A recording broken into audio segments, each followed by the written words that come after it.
Hey, tonight we're going to delve into another strange story. Enjoy the listen.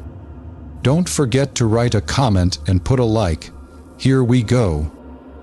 I found the note nailed to a tree on my front lawn. The words were odd, unsettling, but I'll let you read it for yourself. Note start. I saw you today. It was your birthday.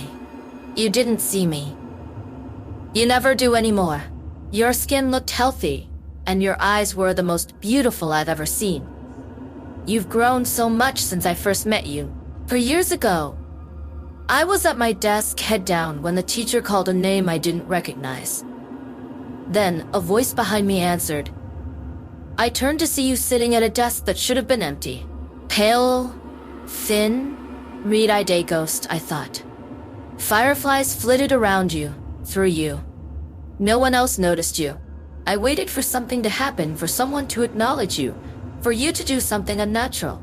But the day passed without incident. At recess, the classroom emptied, leaving just us. You stood, pulled a chair to face yours, and said, "Well, you're slow today. Come on, ask your questions." I should have screamed and run, but I didn't. Maybe it was loneliness or curiosity, but I sat down and asked, "What are you?" You didn't know. You said you used to be like me, a kid with a family and friends. Then, one day, you woke up covered in fireflies. No one could remember you, not even your parents. For the last 3 years, we'd had the same conversation every day. I'd notice you, talk to you, then forget the moment I left the room. I didn't believe you. I asked if it was a prank. You looked unimpressed and told me to finish the horror story I'd been telling you yesterday.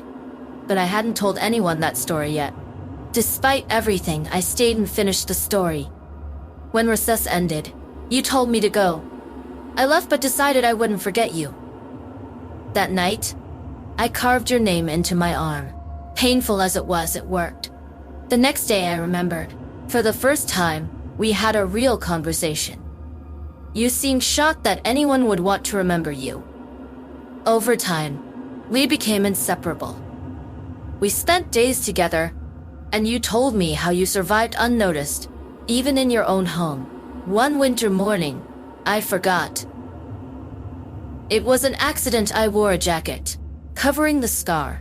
When I finally noticed your name on my arm, you were there, yelling, having spent 20 minutes trying to get my attention. That was when we realized how fragile our bond was. We started researching the fireflies. In the library, we combed through records and books, searching for answers. That's when we found out a picture of creatures in a forest clearing, surrounded by fireflies. Their limbs were stretched, their skin pale as bark. I saw your future in them, and it terrified me. Then, we found the journal. It belonged to a mental patient named Joey, a self-proclaimed serial killer. He wrote about the fireflies, not insects, but entities he summoned to erase children from existence. He described how they warped their hosts into monsters. But he also detailed a way to end their curse. I didn't tell you that part. One night, as we sat together, you confessed you wished we'd never met. How happy you'd been before you had something to lose. I kissed you then, but as I held you, I stole one of your fireflies. The swarm shifted to me. I watched the recognition fade from your eyes. You stared at me like I was a stranger. I walked away, knowing it was the only way to save you. That was a year ago. You're thriving now. You have friends and a life. I've become pale, my eyes red and draw. I found Joey's pit of bodies and gave those children proper graves. My mom's surgery was a success, and she's happy with my baby brother. I saw you crying yesterday. Our eyes met for a moment, and then you looked away. I think my time's almost up. I'm happy I met you, even if you don't remember me. No tend. Sometimes, I feel so alone, even surrounded by friends. During those times, I'd find myself in the bathroom, knife in hand. But the cuts on my wrists, they're not random. They're letters. I've been carving a name.